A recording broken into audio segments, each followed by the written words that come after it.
Which of these stories will you be talking about tomorrow? From Dixon, Illinois to Duncan, Arizona. From El Cajon, California to Sag Harbor, New York. Literally dozens of Fox News dozens of outraged citizens protest having to pay their fair share of the taxes the rest of us pay. Let the teabagging begin. Oh, and the million teabag dump in D.C., they forgot to get the permit. And watch actual propaganda in the making at 12:10 p.m. Pacific, says Daily Coast TV. Any estimates on how many people are? We're trying to get the... It's gotta be 5,000. Oh, at least. 9 minutes later, on the air, cue the corrupt fabrication of the news. They were expecting 5,000 here. It's gotta be easily double, if not triple that. That fraud ought to be in jail. And they're all really upset the rest of us are calling it teabagging. So if you didn't want us to call it teabagging, why did you choose as your official logo a teabag? Good evening from New York. It began with a handful of patriots echoing the Boston Tea Party, sending teabags to individual politicians. Then they said, let's teabag Congress. Let's teabag the White House. And today, in our fifth story on the countdown, after all the anticipation and buildup, the teabagging exploded all across America. Pulling in several hundred teabaggers in Washington who planned to dump 1 million teabags in Lafayette Square, only they forgot to get the permit. Officials prevented them from doing so, even though they had promised to do their teabagging, quote, on tarps and clean up afterwards, according to the Washington Post. Quote, they complied with the order but are still considering what to do with the load. A lot of jurisdictional nightmares, people saying that we could have a permit and it wasn't actually their jurisdiction according to another agency. It's been a lot of fun today. So, will there be a symbolic tea dumping? There is going to be. It's just going to be in an office building. Luckily, one of our partners, Competitive Enterprise Institute, said, why don't you use our office? So instead of being outside with our event, it's going to be inside in an office building. Of course, it is hard to change position right in the middle of a teabagging. Luckily, we have a lot of flexible people and a lot of flexible attendees. Oh, good for you. Former House Majority Leader Dick Armey said, quote, this is a bona fide American uprising. That's why in Washington it climaxed at that grassroots organization, the Competitive Enterprise Institute, founded by Mr. Grassroots himself, Richard Mellon Scaife, funded by him anyway. But this Dick Armey revolution only came out in dribs and drabs at some spots outside the Beltway in crowds that numbered at least 1 deep. Teabaggers, hoping to get at least 2 deep, got some help from Fox News, sending its big guns all over the country. And when they could not pull in the numbers they wanted, they simply made those numbers up. Fox News' Neil Cavuto, in off-air video obtained by dailycoast.com, estimated crowd size in Sacramento at 5,000. Any estimates on how many people are? We're trying to get the... It's gotta be 5,000. Oh, at least. And a lot of the folks that are in there, the cops aren't going to tell us, and we've been trying to get a hold of the PR person to give us the number, their number, but I think 5,000. I'm a lawyer for a living, so I know about folks who lie when they flap their lips. Starting at 5,000 and more. 9 minutes later, this is what Cavuto told Fox viewers. They were expecting 5,000 here. It's gotta be easily double, if not triple that. Despite relentless promotion like that, Fox is claiming teabag neutrality, claiming equal time for equal protests, assuming people will forget their dismissive coverage of the massive anti-war rallies of 2003, 500,000 in New York City alone, and 8,000, not 5,000, in Sacramento. A mass deference from today's turnout. Still unclear what teabaggers stand for. Oddly, teabaggers oppose stimulus, even the stimulus package. Dick Armey hates inflation. Teabaggers also don't want earmarks, which makes sense. And Michael Steele says teabaggers should fight cap and trade. Some teabaggers said it themselves. I am very angry because we don't want to change. They can keep the change. We're going to go back to where we were at one time. Well, obviously, if he sounds like he's got marbles in his mouth, that's just the presence of the camera. But mostly, these teabaggers claim high taxes have brought them to their knees, a claim at odds with recent tax cuts for those pulling in less than $250,000 a year, as the president pointed out today back in the real world. We need to simplify a monstrous tax code that is far too complicated for most Americans to understand, but just complicated enough for the insiders who know how to game the system. So I've already started by asking Paul Volcker and my Economic Recovery Board to do a thorough review of how to simplify our tax code and to report back to me by the end of this year. It's going to take time to undo the damage of years of carve-outs and loopholes, but I want every American to know that we will rewrite the tax code so that it puts your interests over any special interests. For too long, we've seen taxes used as a wedge to scare people into supporting policies that actually increase the burden on working people instead of helping them live their dreams. That has to change, and that's the work that we've begun. In all seriousness, while the Teabaggers may have been whipped up by Fox News, may be misinformed about tax policy, their fears are real, and we salute their turnout today. We have a video of the rally in Tallahassee in Florida? No? All right, well, this is what the State House looked like there, the imposing sight that greeted slack-jawed Teabaggers there today. In addition to Neil Cavuto in Sacramento, we had Hackensack, Dickinson, Thousand Oaks, Brownwood, Greenwood, Friendswood, Walnut Creek, Little Rock, the Twin Cities, Twin Falls, Marble Falls, Hot Springs, Grand Rapids, Cedar Rapids, Rogue River, Grosse Pointe, Lansing, Bangor, Bend, South Bend, Piscataway, and Peoria. Duncan, Arizona, Duncan, Oklahoma, Mansfield, Manchester, Bowling Green, Portsmouth, Mount Juliet, Mount Vernon, Tomball, Morehead City, Oak Harbor, and finally, Sag Harbor. In the face of all that teabagging, the claim that this is not a movement is just not, well, you just can't swallow it. It's pure fallacy.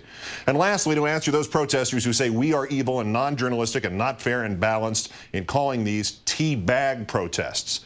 From the middle of the crushing throng of 300 protesters in Philadelphia, Eric Shawn of Fox News reports. We are just blocks from Independence Hall, where our founding fathers, the democracy was born by our founding fathers back in 1776, including Philadelphia's own Benjamin Franklin. And here are the remnants of the Teabag Tax Day protest that was held. Well, he said it, probably just a slip of the tongue. Let's turn to MSNBC political analyst Howard Feynman, senior Washington correspondent, political columnist for Newsweek, who's fresh from the rally in Louisville today. Thank you for your time tonight, sir. Glad to do it, Keith. Sure, well, you say that now. Were you at one of these? You were at one of these things today? I mean, did you get a clear picture of what they want? Well, I was in Kentucky, where I began my newspaper career at the Courier-Journal in Louisville, so I had a great time going to the rally there in front of the Jefferson County Courthouse. I think I actually blundered into one of the bigger teabag rallies. According to my old paper, the Courier-Journal, there may have been up to 1,000 people there. It was a little bigger than I actually thought it was going to be. And what did they want? Well, my favorite hand-lettered sign was the one that said, "I'll keep my money and my gun, and you keep your teleprompter." So that sort of gives you an idea what they're talking about. They had some specifics. They didn't want the bailouts. They're worried about the big deficits, which is a legitimate concern even to Democrats in Kentucky. But more generally, Keith, these are people who are localists, not globalists, and they feel that they have no control over things. They want the Washington money, by the way. They want the extended unemployment benefits. They want the spending on the roads. They want the money for the hospital where they work. But they don't want Washington control. And the thing that kept going through my mind is that great old Eddie Arnold country song, which said, "Make the world go away." That's the mentality of the people who are at this thing today in Louisville. Yeah, and by the way, we're going to get rid of the teleprompters, I'm assuming, here for the president's speeches and Bill O'Reilly and Glenn Beck and Sean Hannity and me. And all the rest of us. Right. Right. Now, after the Fox News reporter had this honesty moment here, and after all the unending ridicule, wound up himself calling it a teabag tax protest, as you heard. I want to get to the other factors in a second, but purely on the political theater versus political humiliation meter, where did this land? Well, the point is, Keith, that I didn't interview all the people at the rally about this, but my guess is that most of them thought a teabag was a teabag, okay? So they had no sense whatsoever that there was a whole subtext to this, whatever urban language is involved, they don't know anything about, don't want to know anything about. Well, then just judge it on its part of the point. Just judge it on its political merits, taking aside this avoidable, although not really very easily avoidable, double entendre. Well, these people were. This is not a. It was more than a pathetic turnout. It was better than that, and it was grassrootsy. It really was. There's some people who'd never been in politics before, but it doesn't add up to a party, Keith, and it doesn't really add up to a movement. This is always part of the American landscape. People who fear Washington, who fear being controlled by outside forces, who fear the other, fear the them.